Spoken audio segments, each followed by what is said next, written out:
violence and other kind of violence. Get away! I could be at work, at school, in my car, and I can still get shot by the police. But I can get shot anywhere. So it is what it is.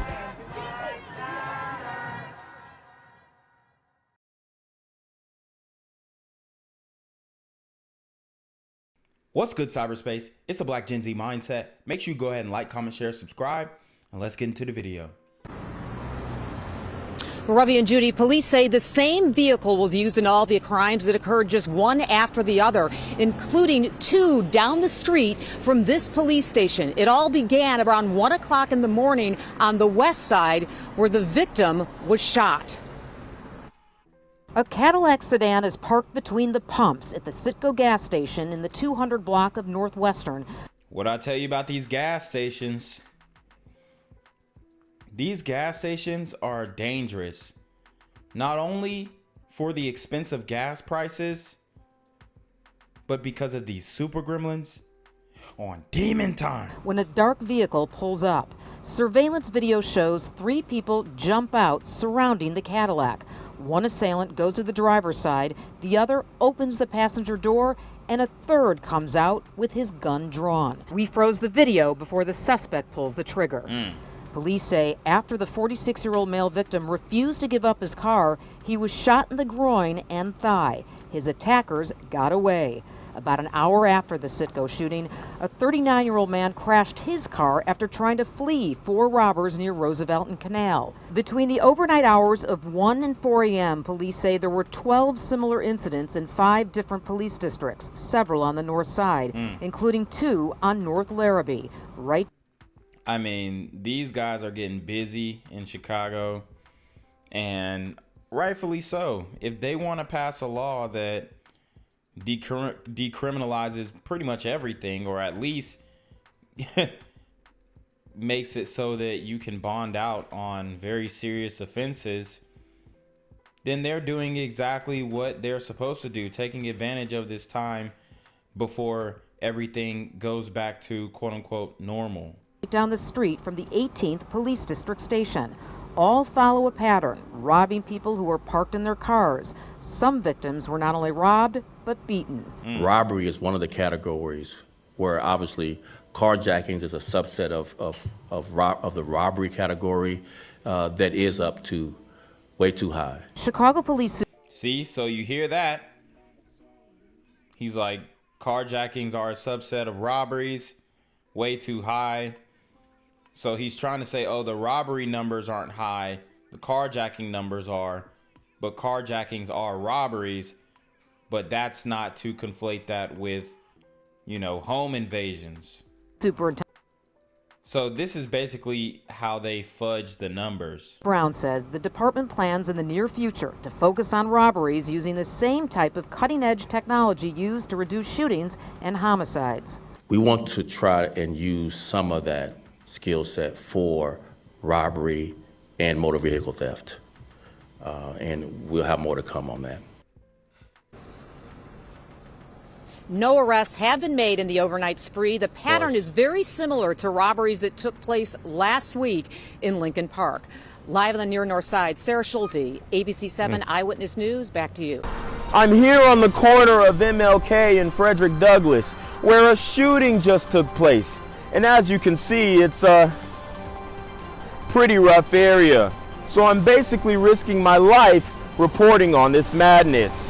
So make sure you do me a favor and hit the subscribe button. Like the video, hell, share the video.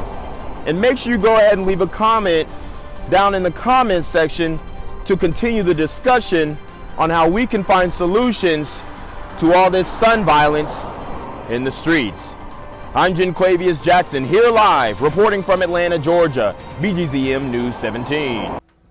I spoke with the mother of the teen this afternoon who says that her son is recovering. She says that he has opened his eyes and is responding to the voices of family members who remain by his bedside.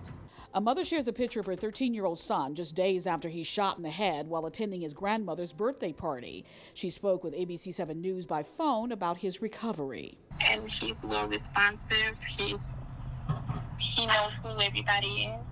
The teen was critically wounded late Tuesday night in the city's Lower West Side neighborhood in the. So you see random people are getting clapped, random 13-year-old boys getting caught with strays. What I would say to this is, even if the guy who got caught, or even the guy who did this, if he got caught, he probably could get a bail. And he wouldn't have to put up no bread. This is what the purge law is going to do. 1800 block of West 21st Place. I thought they were fireworks. And next thing I know, they started shooting my son's name. And I am automatically knew something was not right.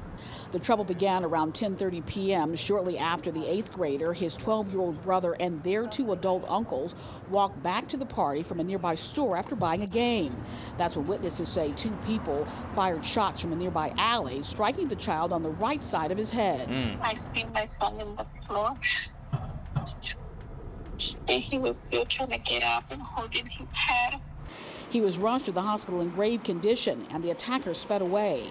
Today, Chicago police say they've arrested 2 men for the crime. Damn. These are Burrito Gremlins active, man. These Burrito Gremlins are on demon time. And we probably need to check their citizenship as well. Investigators say 22-year-old Isaiah Renteria and 23-year-old Pedro Molina were tracked down by a police helicopter after shooting the child. Both alleged gang members have been charged with first-degree attempted murder and other offenses. Damn. These Burrito Gremlins ops getting younger and younger. You beefing with a 13-year-old? Sheesh. Investigators say neither the child nor his relatives have any gang affiliation, so it appears as though they have been randomly targeted by the group for no reason. Well, it could have been an initiation killing, and that's something that is big in these different gangs. You know, for the black gangs and the Hispanic gangs, initiation killings, initiation crimes. Something where you can get your hands dirty so that they know that you're down. It just looks like these bad guys were looking for someone to shoot, and they saw these people and just decided to do so. Meanwhile, a mother remains at her child's side as he slowly heals. He's still fighting. Yep. He's still fighting. The mother does say that she believes her son has a long road ahead, but certainly wants to thank everyone for their well wishes and their prayers as he continues to recover. Gang violence and other kind of violence. Get away! I could be at work, in school, in my car, and I can still get shot by the police. I can get shot anywhere. So it is what it is.